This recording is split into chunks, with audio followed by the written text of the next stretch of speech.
There's a lot of real estate that moves around town, kind of below the radar. That's the world of wholesaling. People who find properties and move those properties then later to retail buyers or flip and hold. I've got Bryne Duren from Duval Homes with me, who is expert in the wholesaling world, to share some thoughts and ideas. Bryne, welcome to the show. Thank you, Wally. Thank you very much. So wholesaling, what differentiates a wholesale from a retail property? Okay, great question. Wholesaling is when you're buying a property from anyone, whether it be a regular property or a distressed property, for less than the retail value, which you would probably get on the MLS market. So the world wants to know, how does a person find properties below market value? Oh man, that's a tricky question. There's many different ways you could go about it, but it's all about the execution of the process.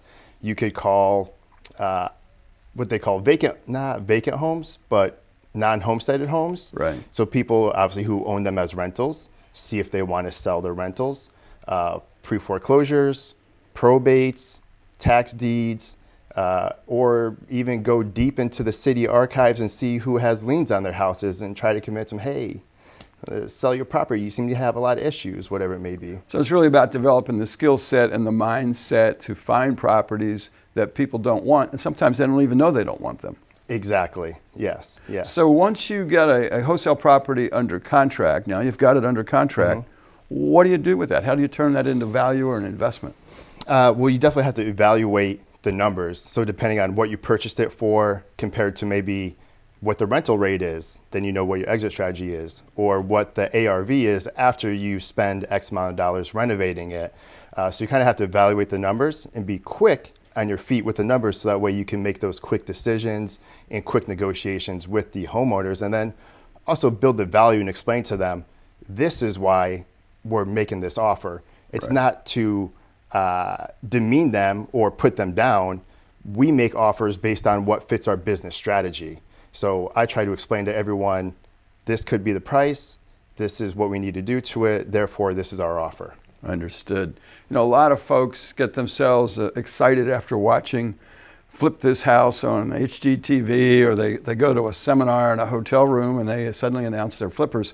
From the home inspection perspective, I get to bump into a lot of those, frankly, failed projects. What would you say to that person who's having the fantasy of being a wholesaler or a flipper as they're pondering entering this world? I would most definitely say that it's a fantasy, because there's so many unknowns with every single property. And like I said, as you know from home inspections, you can't see everything until you dig deep and get into it. Yeah. Cosmetically, it may look like this is some kind of issues, but you don't know about the foundation. Unless if you're really savvy, you know about the roof, or you know about electrical, or you know about how to fix air conditioners. You just look at it, you're like, okay, it looks okay, but really there could be something underlying. So the best thing is you got to do a lot of research, and I can relate to them because I've been to some of those seminars, and that's kind of what got me into that whole world, was the excitement of it, because it is very exciting, and the possibility of what could come to fruition. Because I think as any human, they like to see what something once was to what it can be. Then obviously if there's a huge reward at the end, it's amazing.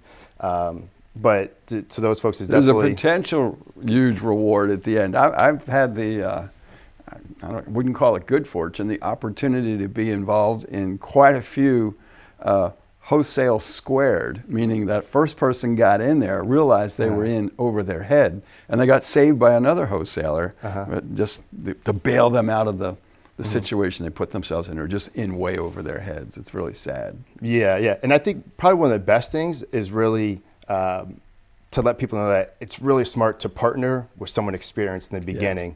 Don't take on that huge mistake. Partner with someone, and then after 1 or 2 or 3, then go on your own. Learn from, just like you did growing up, you learn from your parents. Learn from the experienced people, let someone help you. Sure, the profit at the end isn't as great, but I promise it's a lot better than spending all that money and making many, many mistakes. Yeah, it's far better to make a little bit than lose a whole lot. Yes, because it's more than what you started with. Exactly. I want to thank you for spending time with us. If you're considering being a wholesaler, it's a great thing, but get in contact with someone who has a track record of success to guide you through the process and start hitting singles And don't worry about the home runs just yet.